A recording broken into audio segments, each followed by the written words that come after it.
Hey guys, it's Flight Level Kai here, and back with you guys for another video. I actually wanted to get this video out either on my birthday or before. My birthday was November 13th. Recently just turned 25. So excited. More life. Only got God to thank for it, for being alive for so many years, and being thankful for what I'm able to do for my job as a living. But I want to get into the video today. I wanted to drop this video on my birthday because it kind of exposes me as a person, exposes my life, exposes who I am, and I want to be more vulnerable and open with online, I guess. So back to it now. So now I want to start by saying, people tend to look at me being a jet pilot now at 25 years old, and they say, "Wow, you're so lucky. You're so lucky to be in this position." And I can't agree with you there. I don't think I'm lucky at all. I do not think I'm a lucky person. I can only everything I've accomplished in my life up until this point is because of God, you know. But I remember being in primary school, and I was a student where I didn't do well up until grade 9 or 10. I was always a C student, and I never bothered to try harder.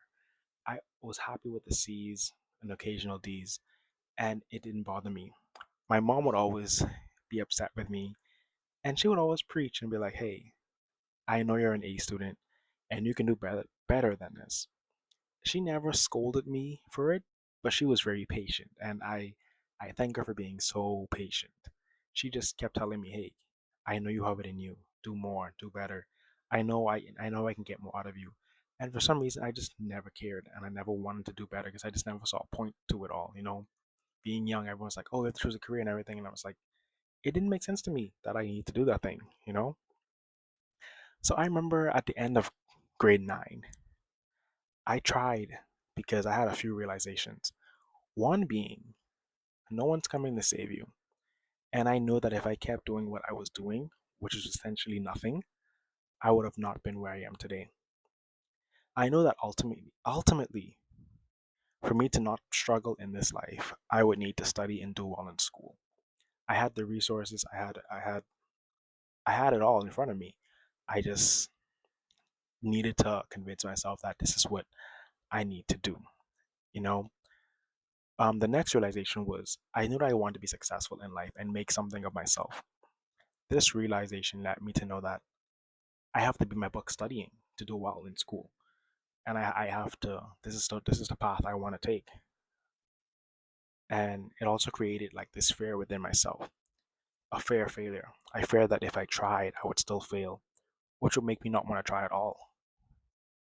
The third realization I had was if I had continued to try and not and end up in failure, I would have regretted not trying at all. This actually inspired me to want to achieve greatness. The last realization was that life is hard, point blank, period. Growing up in the Bahamas, I've seen people struggle to make ends meet. And in other parts of the world, you see people struggle, and it's so sad. I had an opportunity in front of me to not be this way. And my parents are successful people, and I couldn't fathom them being so successful and pouring so much into me, and I just do nothing with it. So I knew I had to push and try as hard as possible to be successful. And I knew I needed to take this opportunity because it's not for everyone. Not everyone gets this opportunity. So I did. That's what I did. I didn't know what I wanted to do for the majority of my life. Nothing ever seemed to pique my interest. Nothing at all. It wasn't until about 2017 I went on a vacation with my family. During this year, and actually like the ending of 2016, I spent most of that year just researching jobs that I could see myself doing. I looked at being a veterinarian, biologist, private investigator, even joining the CIA. I also liked philosophy at the time and figured I could be a philosopher. However, there's no job openings for philosophy. I looked at engineering, being a physicist, being a doctor, forensic scientist. I wanted a career where I felt like I can be free and not stuck into a cubicle for the rest of my life. That's not what I wanted. You know, my father also told me I should be a lawyer, and for a while I accepted that, and I was like, oh, I'll just go to law school, like that's fine, because he just said, oh, lawyers make money, and I was just like, oh, I'm a good writer. I like to write. I think it'll be easy. Well, not easy, but I think it'll be something that I can do. You know, for months I said I'll be a lawyer because they make money, like I said. But after researching the career and seeing how much I had to go through taking the bar exams, these exams, being in school, I was just like, I don't think this is for me. I was like, I probably will hate this. And actually, watching She-Hulk on Disney Plus, I also realized I think She-Hulk came out after, but when I watched She-Hulk, I was like, okay, I'm glad I didn't choose that career because she was a lawyer, and it seemed like she never stopped working. And I'm like, I prefer time off. I prefer to be outside and go places and do all types of things. So I finally gave up and decided to continue. I gave up that idea of being a lawyer, and I decided to continue to search over the next couple more months. During the trip, the vacation we had in 2017, we planned on going on a Mediterranean cruise. I was so excited for this. We took a flight from Nassau to London, and in the back of my mind, I was still thinking, which job am I going to pursue? I told myself I won't think about this anymore and tried to let it go and just enjoy the vacation. However, during the flight to London, my mind was clear and I was focused on the entertainment. I don't know what I watched, but I know I watched about 3 movies. With going through flight school and obtaining my licenses and ratings, you have to become friends with failure. You have to. It's no ifs, ands, or buts. You have to. In flight training, you can try and fail for days at a time until one day it starts to click. There's days where I felt like I was putting 100% and I was still failing. And I remember this particular day that I felt like I was giving it my all. And at the end of the day, my instructor was like, I I'm actually not impressed with your skills. I think you need to give more. And I just went home and I sat down and I was contemplating if this is for me because I'm like, I'm giving it 100. And then I'm like, I'm so tired and so exhausted. And I thought I gave my all during that session, but he wanted more from me. And I'm like, if I'm giving 100, how can I give more? So I had to figure that out for myself and figure out how to tap into my potential. And I found out quickly that I was not giving it 100. I kept changing up my schedules, realizing how I can study more, how I can work harder, how I can chair fly more, how I can just try to incorporate aviation in my daily life so I can be successful as a career pilot.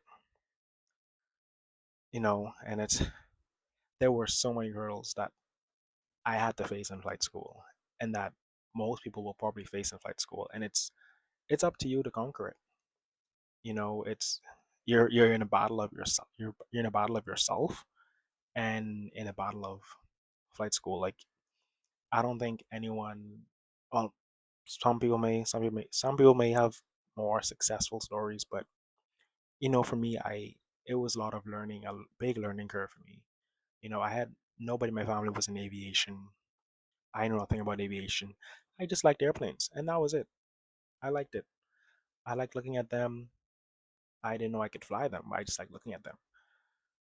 And there are so many hurdles you can face in flight school. Like I said, you're learning how to operate an airplane for the first time and on your own. It's such a huge responsibility, and it does not take a week or month to master.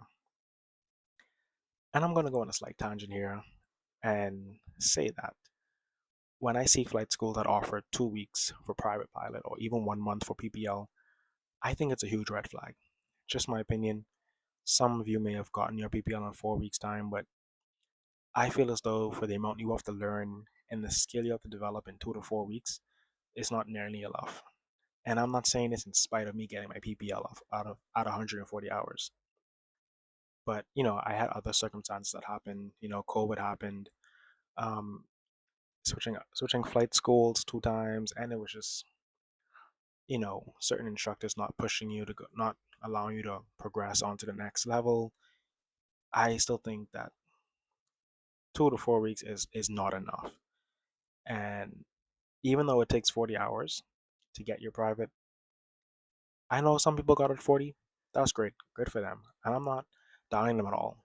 They can be great pilots. I'm sure there are many great pilots who are at like the top airlines who've gotten their PPL at 40 hours. I'm just trying to say that I think it depends on the person. You'll be fine if you get it at 40. If you get it at 140, it doesn't matter. At the end of the day, you're gonna get it. And I'm here to tell you that. I know instructors. Well, I know in the flight schools that I was at, most people were getting their people at 70 and 90 hours, and some of them were even students who were who had like uncles and grandfathers who owned airplanes, and they actually were flying airplanes before they came to flight school. They've had experience in an airplane, but they still took 70 to 90 hours to get it. Instructors are now more. Now, just to wrap things up, I did not introduce this flight, and I always introduce it at the end, so I'm just going to keep doing that. Maybe I'll introduce it at the beginning. Who knows? But this is a flight we're doing from Nassau to Newbight, Cat Island, and this airport is about 100 and that's about 150 miles away from Nassau. And the cruise altitude is typically about, I'd say, 15,000 feet. Sometimes we go at 13, but most likely 15,000 feet we'll go at this airport. It takes about 29, 28 minutes to get here. And we're landing in runway 9. Visual approach, as it's a non-TATA airport, so it has to be a visual approach into Cat Island. And this runway is 4,980 feet long. And so the landing distance required is always it's always going to be close to that. And so as you could tell, like I really went for the threshold. Well, you have to either go for the threshold or for the numbers so you can put it down 1,000 footers. And that's just, you have to be very on point when flying this approach, because it's a beautiful approach. Like, the nice water is coming in, and then as you go over like the grass or like the bushy areas, you get a bit of like updraft. So you have to make sure that you keep the airplane coming down and managing your power. And you typically want to be as close as your V approach speed as possible. You want to be on it, but if there's higher winds and everything, then you want to make up for that, increasing your V approach speed, but also not going over it too much, because you're going to float and possibly overrun the runway. But yeah, just wanted to introduce the flight. It's one of my favorite places to land at, just because it really tests your skills and hones in your skills as a pilot. And whenever I land there, I'm always like, oh, it's a better land than before. Even though it might be a very nice, smooth landing, I can see the technique more, and I can feel it. It feels good landing there. Anyway, guys, thank you for joining me on this wonderful video. Um, Please like and subscribe. Share if you have to. Follow me on TikTok. I'm also on Flight Level Kai on TikTok as well. And ask me the questions in the comments, and I'll do my best to answer them. Thank you.